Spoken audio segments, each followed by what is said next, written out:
Hello, and this is Dr. Corey King from AskDrKing.com. I'm board certified in integrative medicine, and my passion is helping patients heal faster and with less heartache. And in today's video, I'm going to be recapping the prior 5 videos where I was discussing the natural ways that you can begin to improve your body's health and overcome this thyroid gland disorder that you have. So let's go ahead and begin. We're going to recap. You can always watch the other videos in this series as well. I have the links below in the description so you can catch up on the more detailed version of those videos.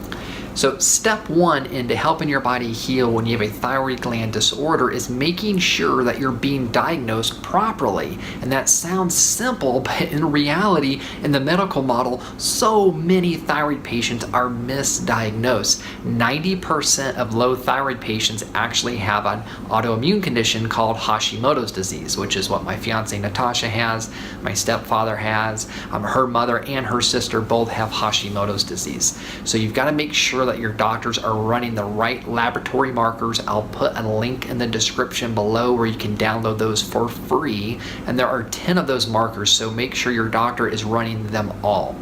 Step number 2, you want to make sure that your body's not fighting any infections. Now, infections can attack the thyroid gland tissue. Those can even cause swelling. They can create nodules and inflammation, but you can also have infections in other parts of the body, such as the stomach or the intestinal tract, and that creates inflammation, and that impacts your thyroid gland's function.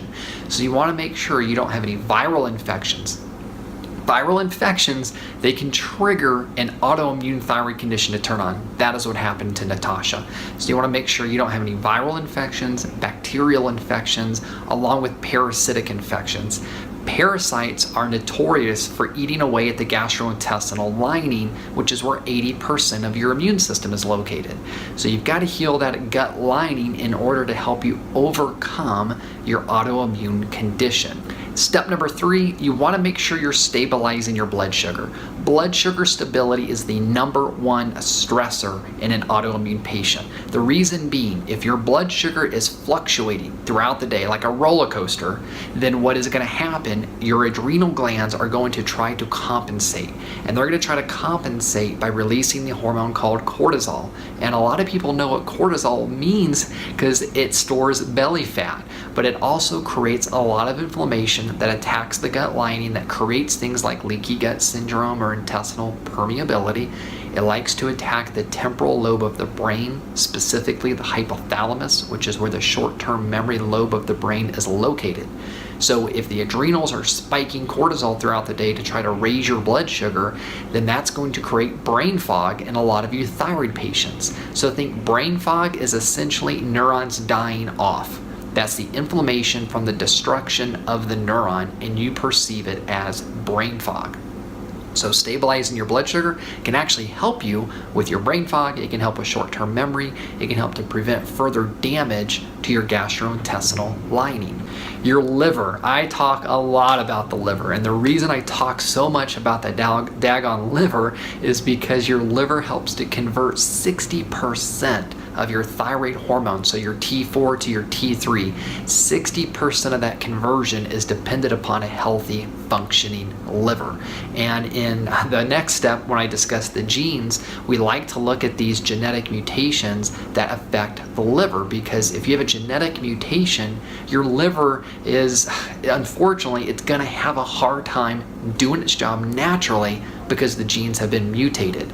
So you want to detoxify your liver. You want to flush that liver out. You want to get the junk from medications and toxins and foods. You want to get all that cleansed out of your liver so your liver can do its job, which is to convert your hormones, your thyroid hormones, help you utilize your male and your female hormones, detoxify your blood, help you utilize your vitamins, make sure cholesterol. So it plays a really important, or many important roles in your overall daily function.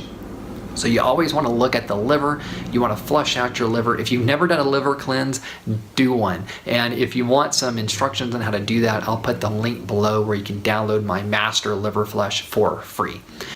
Now, step number 5, that is looking at your genes. And I talked about this in that video, the gene video, because the MTHFR genetic mutation and the CBS genetic mutation are biggies when it comes to my Hashimoto's patients. So my favorite lab for checking your genes is called 23andme.com. Yes, they trace your ancestry, but they also look at your genetic data, or they give you your genetic data so that way we can look at it, we can interpret it, and we can figure out what genetic mutations you may have. So I know I didn't go into foods on this series. I've talked a lot about foods in the past. I'm going to talk about them a lot in the future as well, but the foods play a major role in helping your body heal, along with patching up that gastrointestinal lining as well. So make sure you watch some of the other video series that I have filmed, and we put those out there to help teach you and guide you. And if you need more help, I consult with patients remotely. So it doesn't matter if you are in Florida or if you are in California, we have patients all over the country and outside of the country as well. So you can always get in contact with me if your doctors aren't fully helping you. Feel free to shoot me a private email at DrKing at AskDrKing.com, or you can get in contact me through some of the comment sections below in the videos.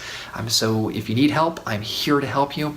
That's my passion, and that's why I love doing what I'm doing, is to hear success stories, and success stories are always fantastic.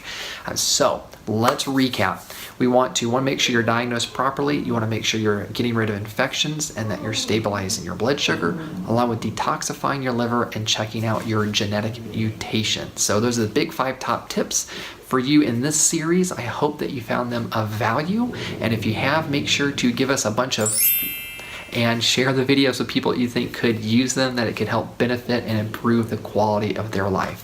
So thank you for watching this video series, and I look forward to seeing you on our next series very soon.